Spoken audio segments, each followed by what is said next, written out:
Hello everybody, welcome back. Today I'm going to be doing a tutorial on eyes and different ways you can draw eyes and different styles that can be made in.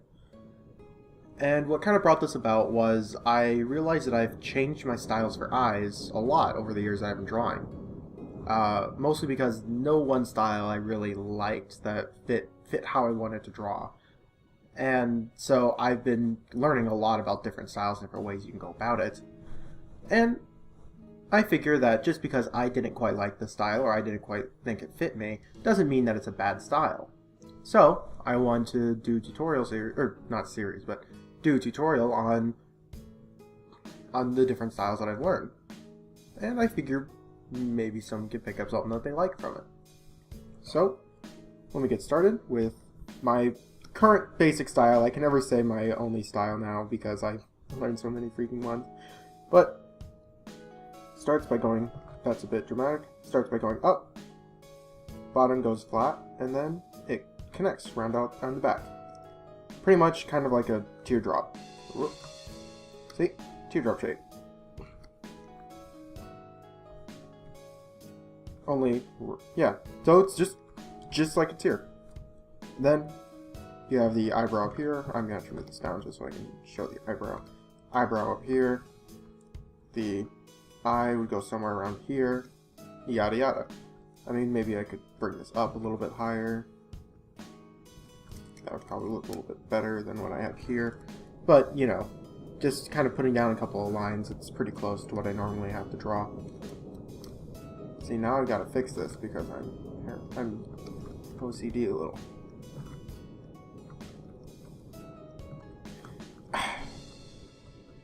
There's no recovering this. Ah.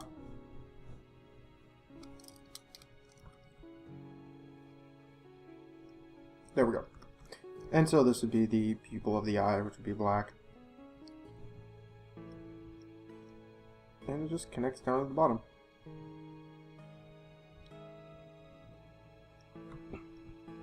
So this is pretty much my go-to style. You know, sometimes I can have the eyebrow be full, sometimes I can have things coming off of this like eyelashes. It varies between different illustrations on what exactly I'm going to be doing. So, obviously, my basic style still changes. But the one that I started with was incredibly simple. It was line above, line below. But just as needed. Like, maybe the eye is really closed.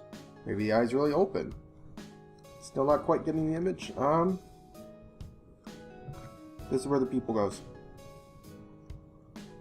And this is what's filled in. This is the black. It's incredibly simple. Like, incredibly simple. And the thing that justifies where these change is just the color change. So this would be all white, and then this would be the natural color of the fur or the skin on the outsides. And of course, if I bring this one down, the eyebrow would go somewhere up here. There you go. This is the style I started with. This is legitimately how most of my stuff was at the beginning. It was just what I had learned. Honestly, I couldn't tell you from where, from who. It was that long ago. So, there's an eye. Ah. One style that I used very, very short-lived. It did not last that long. But it was this. It eventually turned into this one because I realized that it looked stupid since it didn't have that on it. But it was still my style for a short time. And I do use this still. Say, if you bring it kind of up to a point, and then give it more of a cat's eye, it makes for pretty good monster eyes. So, it still has its uses, it still has its purposes out and about, but it was incredibly short-lived, and I don't care to use it much anymore for proper characters. Of course, this gets filled in.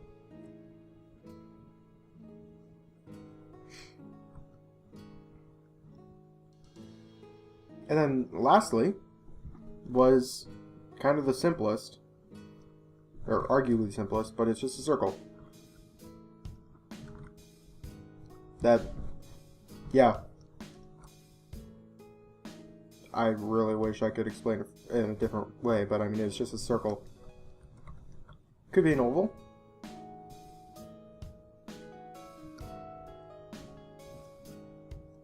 But the reason I didn't really keep on using this one, and I think this is the one I used for the longest time, was because it's too difficult to make the circle all the time.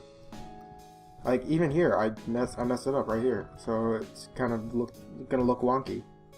And I just felt, I don't know, I felt like that I couldn't use a misshaped eye for everything. Because, you know, sometimes it would be, it's going down here, or it would have just sudden weird squares or things kind of jutting off because I just couldn't get the circle right, and I'm pretty certain all you can relate to that. But it was just, I couldn't keep on using it. So I stopped.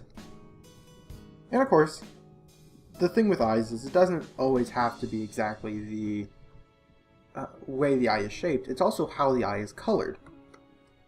So if I go back up to here, make a layer underneath. The style nowadays that I like to use the most is where I take a brush, or just kind of a soft tool. You can do this with pastels, or even mimic the style with color pencils or markers too. But I'll just do a really soft brush, kind of roughly showing the edge, roughly showing the shape of it. And then with a lighter version, going up, and a darker version going down.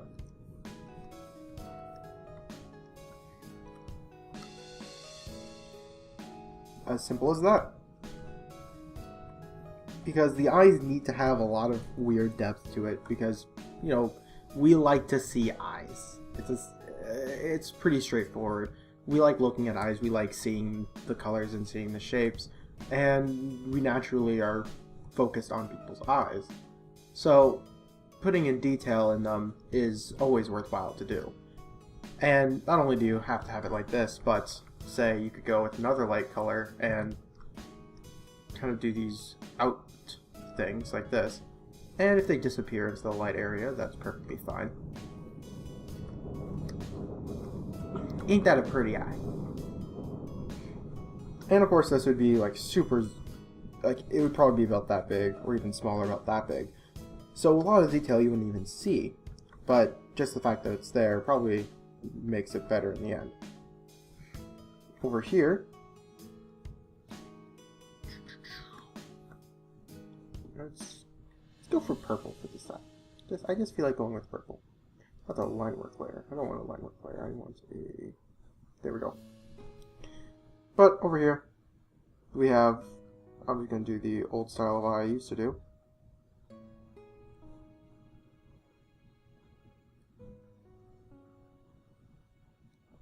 Color. Oh boy. Done. You don't need something insane. You really don't. Sometimes just simply a color is enough. And perfect example, you don't need anything more than just that. Of course, this works better if you're doing a bit more of a cartoonish style, or a bit more of a simpler style, or something even similar to that. But for things where this would be more appropriate, like large illustrations, things that have a lot variation in shading and lots of different crazy colors, just having a simple monocolor eye might not work for you. So use that one sparingly. Just keep in mind it may not be appropriate for what you're actually doing. Now if we go down here, just gonna do simple color out again. Oh, brought that a little bit too far out. Ah, I did it all in one stroke because I'm a dork.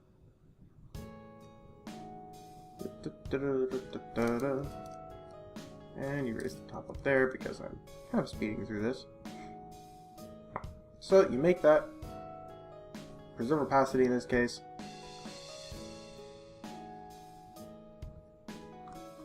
And it's kind of a variation of the last style, but done with simplicity in mind. There you go. Again, you have the dark on top, the light on bottom, and if you want to go crazy, you can even do these spikes jutting up or jutting down. But it's a mix between these two. It's really flat color, really simple colors, but you still have the lights and darks put in, and the effort put into the eye. So if we zoom out again, that still looks acceptable, that still looks round, that still looks full of an eye, but it's a lot less effort put into it than the first one. And of course, all these styles have their place. They all have their reasons for being there. Now, if we go to, let's go to this one here. Let's make this one red. And of course, like before, just kind of putting down this color just so I have a basis. And all of these I've used in the past. I'm not making up any of these. I've legitimately used these. I've had to use them for something or another, or maybe I just liked the way they looked. But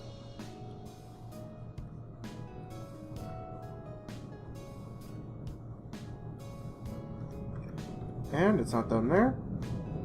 You put a base around the bottom of all these little spikes. There you go. And another thing you can do on top of that is take a dark one and do the outer edge. That outer edge is optional though. That makes the eyes feel a lot more like an eye, essentially. And since if you look really closely at someone's eyes, but I want to use a mirror because it's really awkward to just stare at someone's face like that. But the eyes have little spikes of color jutting out from the middle. So this kind of helps to imitate that. Again, kind of going for that same effect up here. But this one it's the entirety. That is the entirety of what this eye is trying to do, is just to kind of mimic that effect. And putting the outer edge makes it feel closed and contained like a proper eye should. So, some uses for it, some not. Again, use discretion.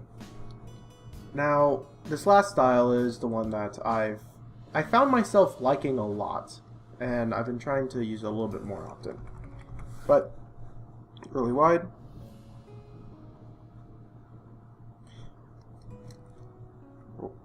Kind of would like to have it still be round. Then with locking, as it just goes across, and then you dip down like that. That's it. Again, it kind of has that idea of the roundness is the focus of it, and it still has that dark stripe across the top. That's basically the eyelid above. But it just is simple. It's just simple and it's fun. I don't know why, I just find that one fun. Now, if we take this one step above, no, so I didn't color that one because that was an example. But if we take this one step higher, even further, is the shading. And of course, done. Simple. You don't have to do anything really crazy for a highlight. It can just be a dot. All that the highlight does is it makes the eye seem wet. It makes the eye seem moist, as it should. And they can come in lots of different styles. You can have lots of little tiny dots. You can have a stripe going across, maybe even accompanied by dots in some variation. You can just have one huge blob like that. You could even have a room inside of their eyes. Say, putting a window or maybe one that's has the cross beam going through it. So you just have these 4 little things here. Or maybe there are, say the character's on a computer, and so they would see the computer screen reflected in the eyes, because the eyes will reflect anything that hits them. If it's bright enough, you could even see what it is. And then you have over here where you can just have a mix of everything. Rah. Or just like, say, one huge blackout area. And then you can go in and lower the opacity. In fact, lowering the opacity on all of them would probably be smart. And of course, with this one, you could refine it a little bit by, say, doing that. Just so it doesn't seem to overlap where it shouldn't be overlapping. And all of these dots actually have their meaning. A lot of these actually carry certain emotions with them. Say, a single huge blob is pretty default. That's not a whole lot going on. But if at a super zoom in, a super close-up, that could seem like they're under some type of stress or they're in some type of deep thought. Multiple little dots, actually if you get a lot of dots in there too, can show another form of high emotion, and that's like them being cute. Down here, the long lines will often show motion or action of some type. Really thin ones like that, especially, I pointed at the screen because I'm a dork. Generally, if you're going to try to have some type of action like that, you don't want to have the dots in there, because the dots seem stationary. The reason why there's strips is that it's a single thing, but in motion, the single thing got blurred. So, you know, thin dots means that generally it's more actiony, more faster. Multiple things like this often shows that there's something you want to see in their eyes, shows a high level of detail, and even a high level of attention towards what they're doing, because essentially they're staring at it so hard it reflects in their eyes. It's a drawing thing. And then large blobs like this, well, honestly, that's mostly just a drawing choice. I haven't seen any case where that's shown any type of heavy emotion, but you could easily say it's for some type of cyber or something or another, like they have a bionic eye. There's a lot of little things you can do with this. And kind of the last step I have here is don't have the whites of the eyes actually be white. So what I mean by that is it's not actually white. There's no case where the whites of their eyes are going to be fully white. I mean, take people, for example. We don't have straight white eyes because of all the blood veins going behind the eyes and all like the other stuff we have going on in there. They're not white. They're just simply not white. So, in fact, the only reason they really look white is 2 reasons. One, people with Photoshop always make them much brighter, and so white is the natural answer for that. And 2 is because they're surrounded by flesh, so they just look white by comparison. And so basically there's no reason to make them straight white unless you're just kind of making it simple. I mean, I just made all these gray, and a couple of these could arguably still look really bright and really white, but now you can actually see the highlight coming off of them. Like here, you can see that highlight jutting off. You can see this highlight over here, and that makes the eyes look more full, because now I can show their depth better, just because all I did was put a really light gray. And if I, say, put red all around the outside, that will still pass for whites in 99% of the times. So there's no reason not to, unless you're just trying to speed through it so quickly that you simply don't have time to go in and put a really light shade of gray in everyone's eyes. And I've even been doing this traditionally too. Before I would only do this digitally because I couldn't imagine how I could do it traditionally. But I just been taking a marker, and before I start coloring everything, I just like make the eyes all gray. And by the end they still look bright and white. Just because of how it was of how different the colors are. I'm trying to put this into words.